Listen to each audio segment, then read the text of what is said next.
കുടുംബശ്രീ ശാരദ സീരിയലിൻ്റെ ലേറ്റസ്റ്റ് എപ്പിസോഡിൻ്റെ റിവ്യൂയിലേക്ക് എല്ലാവർക്കും സ്വാഗതം. അങ്ങനെ വിഷ്ണു ബുള്ളറ്റിലെ വീടിൻ്റെ ഉള്ളിലേക്ക് എത്തുവാണ് കേട്ടോ. അത് കാണുന്നതും പപ്പി മോളെ സന്തോഷത്തോടെ പുറത്തേക്ക് ഓടി വിഷ്ണു വെച്ചാന്നും പറഞ്ഞ് വിഷ്ണുവിനെ കെട്ടിപ്പിടിക്കുവാണ്. എന്നിട്ട് പപ്പി പറയണേ, ഞാൻ വിഷ്ണു അച്ഛനെ കാത്തിരിക്കുമായിരുന്നു. അന്നേരം പപ്പിയെ ചേർത്ത് പിടിച്ച് വിഷ്ണു ഒരു ഉമ്മയൊക്കെ കൊടുക്കുവാണ്. മോളെ എത്ര നാളായി ഞാൻ എൻ്റെ പപ്പി മോളെ കണ്ടിട്ട്, മോൾക്ക് സുഖമല്ലേ? അന്നേരം പപ്പി പറയണേ, കുറച്ച് സുഖം കുറവായിരുന്നു, പക്ഷെ വിഷ്ണു അച്ഛനിപ്പോൾ വന്നല്ലോ, ഇപ്പം സന്തോഷമായി. ആഹാ അങ്ങനെയാണോ എന്നും പറഞ്ഞ് പപ്പിയെ തോളത്തെടുത്ത് വിഷ്ണു അകത്തേക്ക് കയറുവാണ്. ഈ സമയം ശ്യാമയും പൊന്നിയൊക്കെ പുറത്തേക്ക് വന്നിട്ടുണ്ടാവും കേട്ടോ. അങ്ങനെ അച്ഛനെ കാണുന്നതും രാഘവൻ്റെ അരികിലേക്ക് ചെല്ലുവാണ് വിഷ്ണു. ഈ സമയം രാഘവൻ സന്തോഷം കൊണ്ട് മോനെ വിഷ്ണു എന്നും പറഞ്ഞ് വിഷ്ണുവിനെ ചേർത്ത് പിടിക്കുവാണ്. അങ്ങനെ രോഹിത്തും അവിടെ എത്തുവാണ്. ഈ സമയം ശ്യാമ പറയുവാണ്, വിഷ്ണുവേട്ടൻ പുറത്തിറങ്ങാനായിട്ട് പപ്പി മോള് സത്യം കൂടി മനസ്സിലേക്ക് പ്രാർത്ഥിക്കുമായിരുന്നു. രണ്ടാളും പൂജാമുറി തന്നെയായിരുന്നു. കുട്ടികളുടെ പ്രാർത്ഥന കാരണമായിരിക്കും പെട്ടെന്ന് തന്നെ വിഷ്ണുവേട്ടനെ പുറത്തിറങ്ങാൻ പറ്റിയത്. ആ സമയം വിഷ്ണു പറയണേ, കുട്ടികളുടെ മാത്രമല്ല എൻ്റെ ശാലിനിയുടെ പ്രാർത്ഥനയുണ്ട്. എനിക്ക് വേണ്ടി ഓടി നടക്കുമായിരുന്നു പാവം. എല്ലാ തെളിവുകളും എനിക്കെതിരെയായിരുന്നല്ലോ. അയാളുടെ ഉള്ളിൽ എന്നെ എങ്ങനെയെങ്കിലും പുറത്തിറങ്ങിയേ തീരൂ എന്നുള്ള വാശി മാത്രമായിരുന്നു. അതിൻ്റെ ഫലമായിട്ടാണ് ഇപ്പം ഞാൻ പുറത്തിറങ്ങിയിരിക്കുന്നത്. അത്രയ്ക്ക് ഓടിയിട്ടുണ്ട്, ഒത്തിരി വിഷമിച്ചിട്ടുണ്ട് പാവം. എല്ലാം എനിക്ക് വേണ്ടിയാണ്. അന്നേരം രാഘവൻ പറയണേ, ശരിയാ, നിൻ്റെയും ശാലിനിയുടെ മനസ്സുകൾ തമ്മിലുള്ള അടുപ്പം തന്നെയാണ് എല്ലാത്തിനും കാരണം. നിങ്ങളുടെ ഭാഷയിൽ അതിനെ പ്രണയമെന്നോ സ്നേഹമെന്നോ അങ്ങനെയൊക്കെ പറയാം. ഞങ്ങളുടെ ഭാഷയിൽ അതിനെ മനസ്സുകൾ തമ്മിലുള്ള ഐക്യം എന്ന് പറയും. അന്നേരം വിഷ്ണു പറയണേ, എത്ര ഐക്യം ഉണ്ടായിട്ടും എന്താ കാര്യം വെച്ചാൽ ഞങ്ങൾ രണ്ടാളും രണ്ട് വീട്ടിലല്ലേ താമസിക്കുന്നത്, ഇപ്പോഴും അകന്നു തന്നെയല്ലേ ജീവിക്കുന്നത്. ഒരു വീട്ടിൽ ഒരുമിച്ച് സന്തോഷത്തോടെ ജീവിക്കുമ്പോഴല്ലേ മനസ്സുകളും ഒന്നിച്ചാണെന്ന് പറയുന്നത്. ഇവിടെ എനിക്കതിന് കഴിയുന്നില്ലല്ലോ എന്നൊക്കെ പറഞ്ഞ് വിഷ്ണു ആകെ സങ്കടപ്പെടുവാണ്. ഈ സമയത്തായിരിക്കും കേട്ടോ ഭാമ അങ്ങോട്ടേക്ക് വരുന്നത്. മോനെ വിഷ്ണു എന്ന് പറഞ്ഞ സന്തോഷത്തോടെ വിഷ്ണുവിൻ്റെ അരികിലേക്ക് ഓടി വന്ന വിഷ്ണുവിൻ്റെ കൈ കയറി പിടിക്കുമായിരിക്കും. അന്നേരം വിഷ്ണു കൈ പെട്ടെന്ന് തന്നെ ബാക്കിലേക്ക് വലിക്കുവാണ്. അത് കാണുമ്പോൾ ഭാമ ഞെട്ടലോട് കൂടി ഇങ്ങനെ വിഷ്ണുവിനെ നോക്കുവാണ്. ആ സമയം വിഷ്ണു പറയണേ, ഞാൻ അച്ഛനേക്കാളും പ്രാധാന്യം കൊടുത്തത് എൻ്റെ അമ്മക്കായിരുന്നു.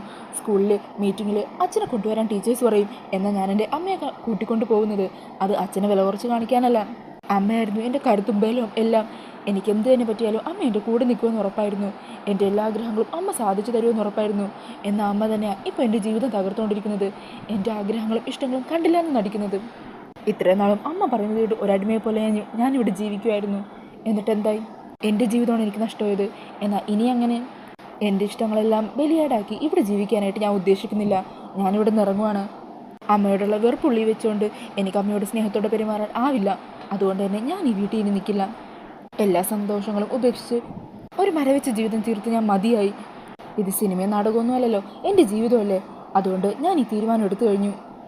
അങ്ങനെ സങ്കടത്തോടെ വിഷ്ണു രാഘവൻ്റെ അരികിലേക്ക് എത്തുക. അച്ഛാ, ഞാൻ ഈ വീട്ടിൽ നിന്ന് പോകുവാണ്.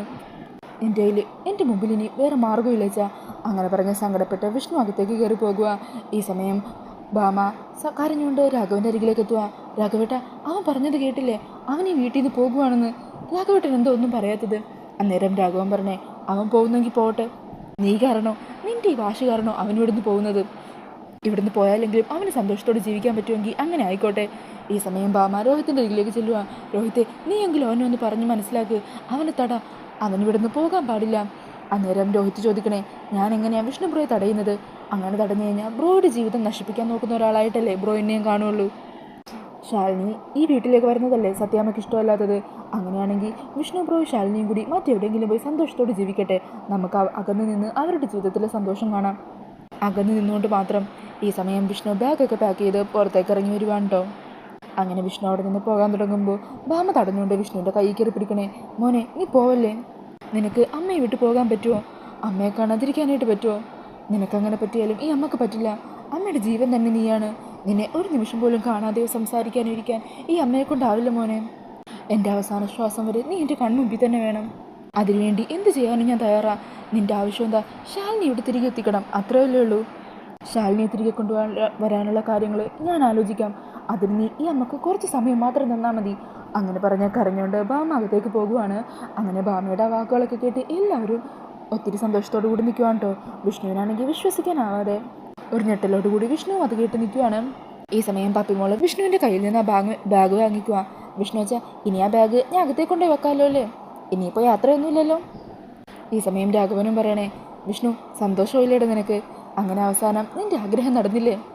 അന്നേരം രോഹിത്തും പറയണേ, അതേ വിഷ്ണു ബ്രോ, ഇനി കുറച്ച് സ്വപ്നങ്ങളൊക്കെ ആവാം. ഈ സമയം ശ്യാമക്ക് ഒത്തിരി സന്തോഷമാവാ. ഭഗവാനെ, അങ്ങനെ എല്ലാ കാര്യങ്ങളും കലങ്ങി തെളിഞ്ഞല്ലോ എന്ന് പറഞ്ഞ് ശ്യാമയെ സന്തോഷത്തോടു കൂടി നിൽക്കുവാണ് കേട്ടോ. ഈ സമയം വിഷ്ണുവാണെങ്കിൽ ശാലിനി ആദ്യമായിട്ട് ഈ വീടിൻ്റെ മരുമകളായിട്ട് നിലവിളക്ക് പിടിച്ച് വന്ന ആ സംഭവങ്ങളൊക്കെ ഓർത്ത് സന്തോഷത്തോടു കൂടി നിൽക്കുകയാണ്. പിന്നീട് കാണിക്കുന്നത് അടുത്ത ദിവസം രാവിലെ ഓഫീസിലേക്ക് പോകാനായിട്ട് റെഡിയായി നിൽക്കുന്ന ശാലിനിയാണ് കേട്ടോ. ഈ സമയം ശാന്തേച്ചി ശാലിനിക്ക് കുടിക്കാനുള്ള ചായയുമായിട്ട് വരുവാ. ദേ കുഞ്ഞെ, ഈ ചായ കുടിക്കുക, ശാലിനി മോൾക്ക് വേണ്ടി സ്പെഷ്യലായിട്ട് ഞാൻ തയ്യാറാക്കി ചായയാണ്. അങ്ങനെ ശാലിനിയെ ചായ കുടിക്കുക. ആഹാ, ഇത് കൊള്ളാലോ, ഇതിൽ ഏലയ്ക്ക് വേറെന്തോക്കെ ഇട്ടിട്ടുണ്ടല്ലേ? ആ അതെ, അതൊക്കെ സീക്രട്ടാ. എന്നാലേ ഞാൻ അകത്തേക്ക് ചെല്ലട്ടെ. ശാരദാമക്ക് കൂടി ഒരു ഗ്ലാസ് ചായ ഞാൻ എടുത്തിട്ട് വരാം എന്ന് പറഞ്ഞ് ശാന്ത അകത്തേക്ക് പോകുക. ഈ സമയം ശാരദ പറയണേ, നിനക്ക് ഈ ചായയുടെ കൂടെ കുറച്ച് ഭക്ഷണം എന്തെങ്കിലും കഴിച്ചൂടെ? അതൊന്നും വേണ്ടമ്മേ, സമയം തീരെയില്ല. ഞാൻ പോകുന്ന വഴിക്ക് ക്യാൻറ്റീനിൽ നിന്നും അനുവിൻ്റെ കൂടെ എന്തെങ്കിലും കഴിച്ചോളാം. ഈ സമയം ശാരദ പറയണേ, വിഷ്ണുമോൻ പുറത്തിറങ്ങിയതിൽ ഏറ്റവും കൂടുതൽ സന്തോഷിക്കുന്ന ആള് സത്യാമ്മ തന്നെ ആയിരിക്കും. വിഷ്ണുമോനെ പുറത്തിറക്കാനായിട്ട് ഏറ്റവും കൂടുതൽ ഓടി നടന്ന നീയാണ്. അക്കാര്യമെങ്കിലും അവരെ നോർത്താൽ മതിയായിരുന്നു. ഈ സമയം ശാലിനി പറയണേ, എന്താണെങ്കിലും സത്യാമ്മ ഇപ്പോൾ ഒന്ന് ഒതുങ്ങിയ മട്ടുണ്ട്, പഴയ അഹങ്കാരമൊന്നുമില്ല ഇപ്പോൾ, എല്ലാം ശരിയാക്കുമായിരിക്കും അമ്മേ. അന്നേരം ശാരദ പറയണേ, മോളെ ഞാൻ നിന്നോടൊരു കാര്യം പറയട്ടെ, ഇപ്പോൾ സത്യാമ്മ സന്തോഷത്തോടെ ഇരിക്കുന്ന സമയമാണല്ലോ. ഈ സമയത്ത് തന്നെ നിനക്ക് എല്ലാ സത്യങ്ങളും സത്യാമ്മയോട് തുറന്നു പറഞ്ഞൂടെ? എന്നിട്ട് നിനക്കും വിഷ്ണുവിനും കൂടി ഒന്നിച്ചൊന്ന് ജീവിച്ചൂടെ? അന്നേരം ശാലിനി പറയുവാണ്, അതിനെക്കുറിച്ച് ഞാനും ആലോചിക്കുന്നുണ്ട്. സത്യയുടെ കാര്യം തുറന്നു പറയാം, അത് പ്രത്യേകിച്ച് വലിയ പ്രശ്നമൊന്നും ഉണ്ടാവില്ല. എന്നാൽ ഇത്രയും നാൾ ഷ്യാമയുടെ മകളാണെന്ന് പറഞ്ഞ് അവിടെ താമസിച്ച പപ്പി ഞാൻ പ്രസവിച്ച മോളാണെന്ന് അറിയുമ്പോൾ, ഇത്രയും നാളും ഷ്യാമ സത്യാമ്മയും രോഹിത്തിനും എല്ലാവരും ചതിക്കുവാണെന്ന് അറിയുമ്പോൾ അവളെ വീട്ടിൽ നിന്ന് പുറത്തിറക്കിയാലോ? എല്ലാത്തിനും അവൾക്ക് വേണ്ടി കൂട്ടുനിന്ന എന്നെ സത്യാമ്മ വീണ്ടും വെറുത്താലോ? അതിനെക്കുറിച്ച് ഞാനിപ്പോൾ ആലോചിക്കുന്നത്. ഞാൻ കാരണം അവളുടെ ജീവിതം തകർന്ന എനിക്കത് സഹിക്കാനാവില്ല അമ്മേ. അങ്ങനെ അവർ സംസാരിച്ച് നിൽക്കുന്ന സമയത്തായിരിക്കും കേട്ടോ വിഷ്ണു ബൈക്കിൽ അവിടെ എത്തുന്നത്. അങ്ങനെ ബുള്ളറ്റിൻ്റെ ഒച്ച കേട്ട് ശാലിനി ശാരദാമയും പുറത്തേക്ക് നോക്കി നിൽക്കുവാണ്. ഈ സമയത്തായിരിക്കും വിഷ്ണു അങ്ങോട്ടേക്ക് കയറി വരുന്നത്. അങ്ങനെ വിഷ്ണു വന്ന് വരാന്തേ നിൽക്കുക. ആ സമയം ശാലിനി പുറത്തേക്ക് ഇറങ്ങി വരുമ്പോൾ വിഷ്ണു ചോദിക്കണേ, താൻ പോവാൻ റെഡിയായി നിൽക്കുവാണോ? അതെ എന്നൊരു ഗൗരവഭാവത്തോടെ ശാലിനി പറയുക. ഈ സമയം ശാരദ വരുന്നുണ്ട്. ഇതാര്, വിഷ്ണു മോനോ? മോൻ വാ, എന്താ ഇവിടെ തന്നെ നിൽക്കുന്നത്? അകത്തേക്ക് കയറി വാ മോനെ. വേണ്ട ശാരദാമേ, ഞാൻ ഇവിടെ നിന്നോളാം. അന്നേരം ശാലിനി പറയണേ, അമ്മ പറഞ്ഞു കാണും ഇവിടെ നിന്നാൽ മതി എന്നും. അന്നേരം ശാരദ ചോദിക്കണേ, അല്ല മോനെ, സത്യാമ്മ അറിഞ്ഞിട്ടാണോ മോൻ ഇങ്ങോട്ട് വന്നത്? അതെ ശാരദാമേ, അമ്മ തന്നെയാണ് എന്നെ ഇങ്ങോട്ട് പറഞ്ഞു വിട്ടത് ഒരു കാര്യം പറയാനായിട്ട്. എന്താണെങ്കിലും ഞാൻ ഇരുന്നില്ല എന്ന പരാതി വേണ്ട, ഞാൻ ഇവിടെ ഇങ്ങ് ഇരുന്നോളാം എന്ന് പറഞ്ഞ വിഷ്ണു അവിടെ വരാന്തയിൽ തന്നെ അവിടെയുള്ള ഒരു ചാരിലിരിക്കുവാണ്. ഈ സമയം ശാലിനി താൻ കുടിച്ചുകൊണ്ടിരുന്ന ചായ ഉണ്ടല്ലോ, അത് വിഷ്ണുവിന് നേരെ നീട്ടുക. എന്താണെങ്കിലും ഇവിടെ വന്നേല്ലേ, ഈ ചായ കുടിച്ചോ. അന്നേരം ശാരദ പറയണേ, മോളെ എന്താ ഇത്, വേറെ ചായ എടുത്തു കൊടുക്ക്. എന്തിന്? താല്പര്യമില്ലാതെ ആരൊക്കെ പറഞ്ഞിട്ട് ഉന്തിത്തള്ളി വീട്ടിങ്ങോട്ട് വന്നതല്ലേ, അപ്പോൾ ഇതൊക്കെ മതി എന്നും പറഞ്ഞ് വിഷ്ണുവിന് നേരെ ആ ചായ നീട്ടുവാണ് കേട്ടോ. അങ്ങനെ വിഷ്ണു ആ ചായ വാങ്ങുക. മതി, ഈ ചായ മതി എന്നും പറഞ്ഞ് വിഷ്ണു ചായ കുടിക്കുക. എന്നിട്ട് ശാലിനിയെ നോക്കിയിട്ട് പറയണേ, ഈ ചായ താൻ ഉണ്ടാക്കിയതാണോ? ഞാൻ വരുമെന്ന് താൻ നേരത്തെ മനസ്സിലാക്കിയിരുന്നോ? അന്നേരം ശാലിനി ചോദിക്കണേ, എന്താ മുമ്പ് എവിടെയോ കുടിച്ച ചായയുടെ രുചി തോന്നിയോ? അതിനുവേണ്ടി തന്നെ ഞാനിപ്പോൾ ഈ ചായ തന്നത്. ഈ സമയം വിഷ്ണു ചിരിച്ചുകൊണ്ട് ശാലിനിയെ നോക്കുവാണ്. അന്നേരം അതുകൊണ്ട് ശാരദ പറയണേ, എന്നാൽ നിങ്ങൾ സംസാരിച്ചുകൊണ്ടിരിക്കുക, ഞാൻ അകത്തേക്ക് ചെല്ലുവാം. ആ സമയം വിഷ്ണു പറയണേ, ശാരദാമ്മേ നിൽക്ക്, എനിക്കൊരു കാര്യം പറയാനുണ്ടെന്ന് പറഞ്ഞില്ലേ, അത് ശാരദാമ്മ കൂടി കേൾക്കാനുള്ള കാര്യം. വൈകാതെ അമ്മ ഇങ്ങോട്ടേക്ക് വരുന്നുണ്ട്, ഒരു നല്ല മുഹൂർത്തം നോക്കി തന്നെ ഈ വീട്ടിൽ നിന്ന് കൂട്ടിക്കൊണ്ട് പോകാനായിട്ട്. അങ്ങനെ വിഷ്ണു പറയുന്നത് കേട്ട് വിശ്വസിക്കാനാവാതെ നിൽക്കുവാണ് കേട്ടോ ശാലിനി ശാരദയ്ക്ക്. ശാരദ ചോദിക്കണേ, സത്യമാണോ മോനെ? അതെന്നെ സത്യോ ശാരദാമ്മേ. അവസാനം അമ്മ ശാലിനി തിരികെ വിളിക്കാൻ സമ്മതിച്ചു. ശാലിനി ഇല്ലാതെ ഇനി എനിക്കൊരു ജീവിതമില്ലെന്ന് അമ്മ മനസ്സിലാക്കി. ഉടനെ തന്നെ അമ്മ ഇവിടെ എത്തും. അന്നേരം ശാരദാമ്മക്ക് ഒത്തിരി സന്തോഷമാകുമോ?